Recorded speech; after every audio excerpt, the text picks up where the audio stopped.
Calling your energy back. If you're going to disconnect from the outer world, you have to learn how to change your brainwaves. So let's talk about brainwave frequencies for a moment. Most of the time that you're awake and conscious, you are in the beta range of brainwave frequencies. Beta is measured in low range, medium range, and high range frequencies. Low range beta is a relaxed state when you don't perceive any threats from the outer world, but you are still aware of your body in space and time. This is the state you are in when you are reading, paying attention to your daughter during a friendly conversation, or listening to a lecture. Mid-range beta is slightly more aroused state, such as when you're in a group of people, introducing yourself to everyone for the first time and you have to remember everyone's name. You're more vigilant, but you're not overly stressed or completely out of balance. Think of mid-range beta as good stress. High-range beta is the state you're in when you're jacked up on the hormones of stress. There are the brain waves you display when you exhibit any of the survival emotions, including anger, alarm, agitation, suffering, grief, anxiety, frustration, or even depression. High-range beta can be more than 3 times higher than low-range beta and twice as high as mid-range beta.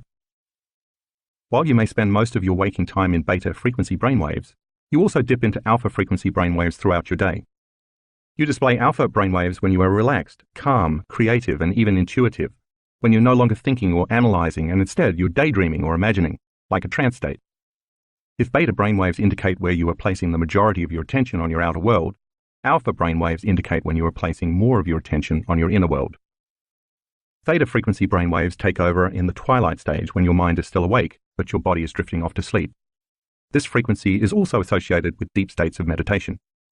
Delta frequency brainwaves usually come during deep restorative sleep. However, over the last 4 years, my research team and I have recorded several students who can move into very deep delta brainwaves during meditation. Their bodies are deeply asleep, and they're not dreaming, but their brain scans show that their brains are processing very high amplitudes of energy.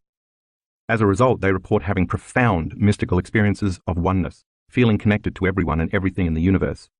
See figure 2.7 to compare the different brainwave states. Gamma frequency brainwaves indicate what I call a superconscious state. This high-frequency energy occurs when the brain gets aroused from an internal event. One of the most common examples is during meditation when your eyes are closed and you are going within, instead of an event that happens outside the body. We'll talk more about gamma brainwaves in later chapters. One of the biggest challenges people have when they meditate is switching out of high-range and even mid-range beta and slipping into alpha and then theta brainwave frequencies.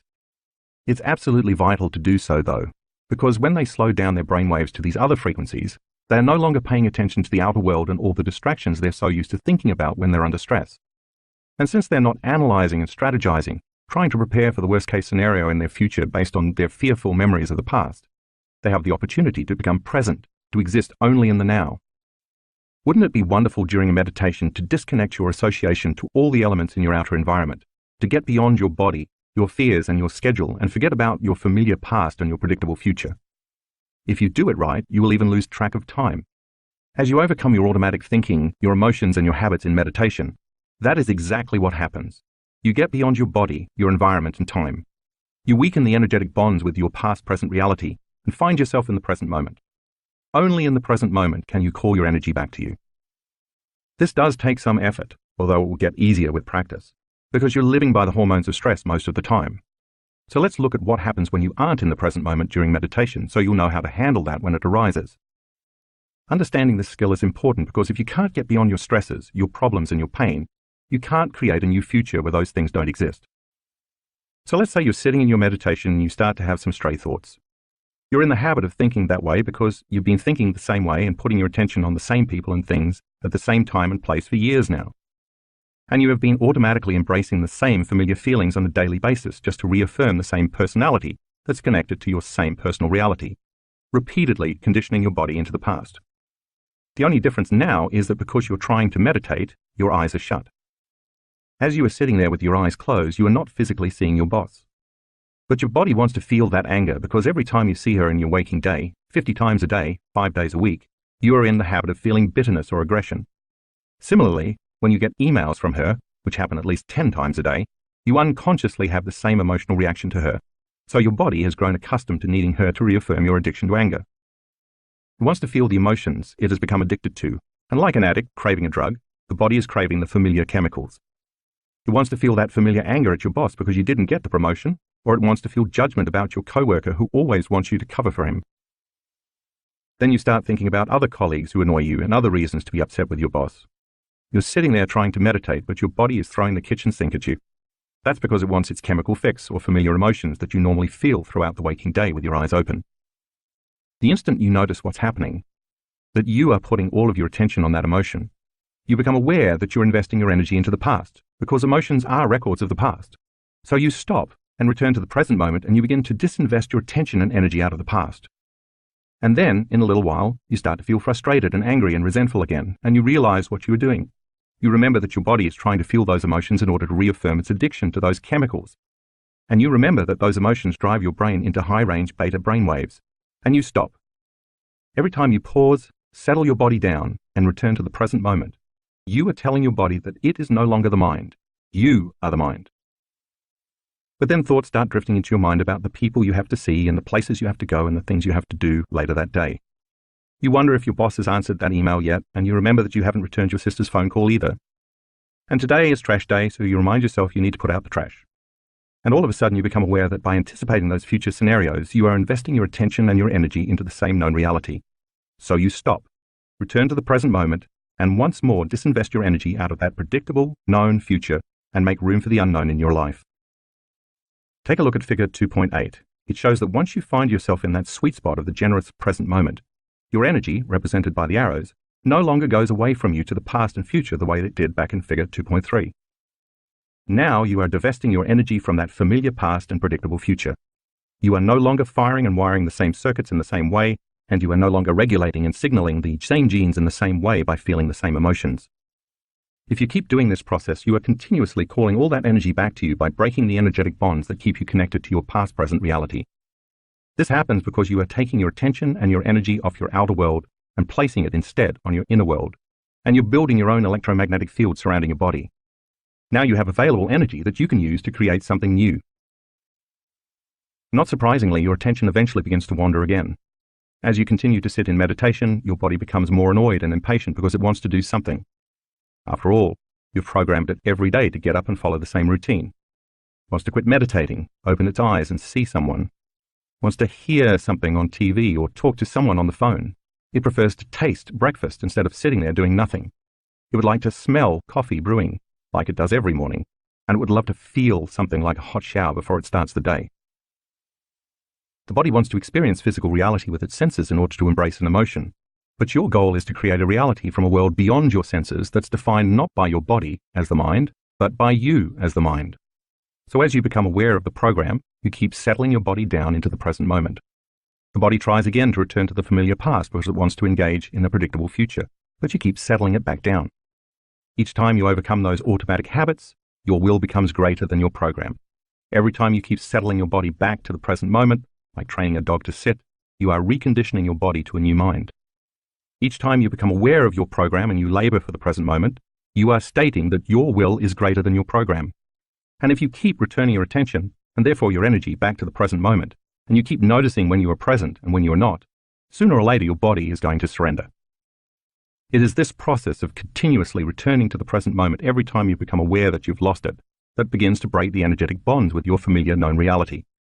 And when you do return to the present moment, what you're actually doing is getting beyond your physical world identity and unfolding into the quantum field, a concept I will explain in detail in the next chapter. The hardest part of every war is the last battle.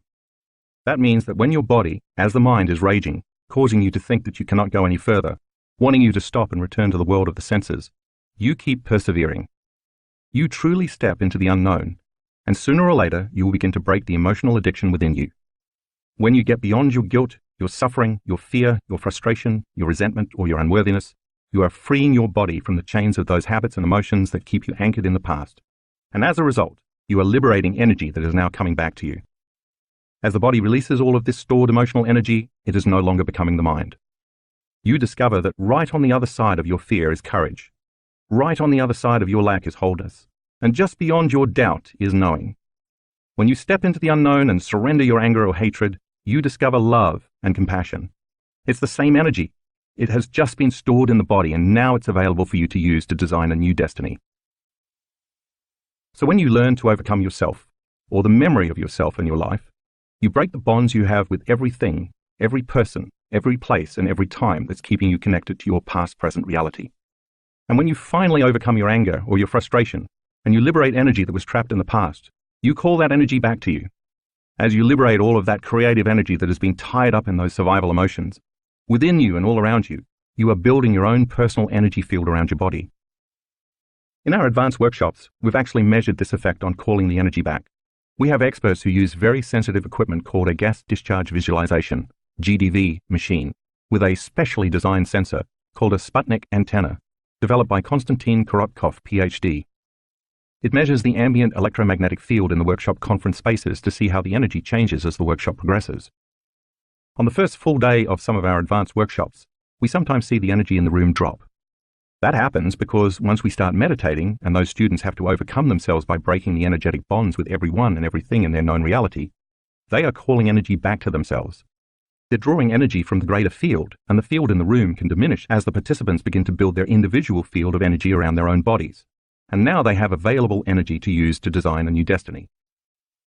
Of course, as our entire group gets beyond themselves the first day, they finally build their own light field, and as their energy keeps expanding each day, they begin to contribute to the energy in the room.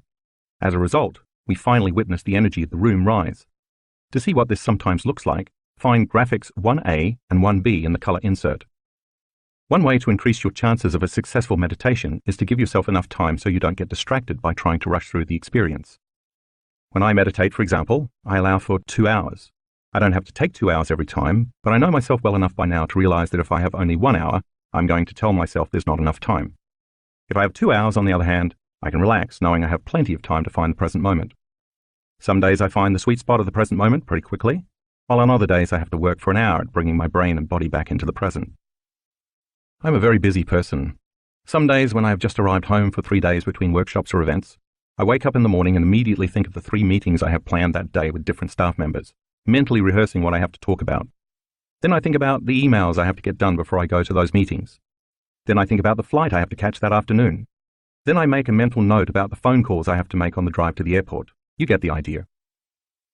As that happens and I'm thinking about the same people I have to see, the same places I have to go, the same things I have to do, all at the same time in my known familiar reality, I realize that I am priming my brain and body to look like that future has already happened. I become conscious that my attention is in the known future, and I stop anticipating the known and turn back to the present moment.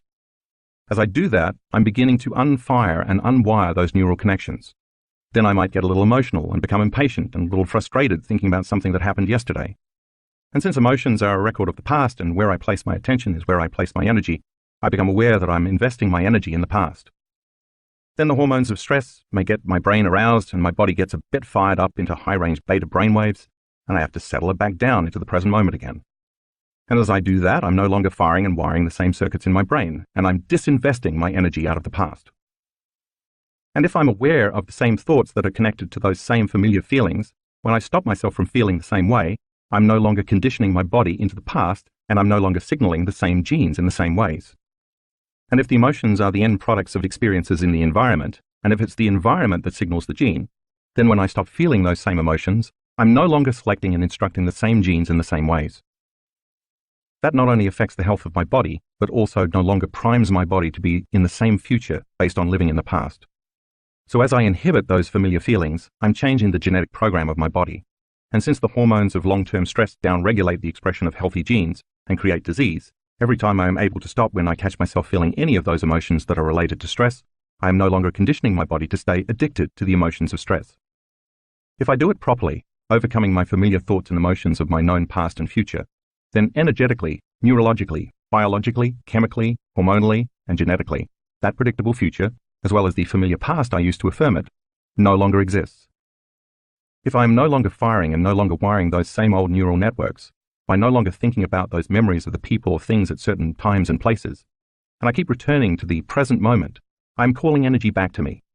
Take a look at figure 2.9 and you can see how the familiar past and the predictable future no longer exist.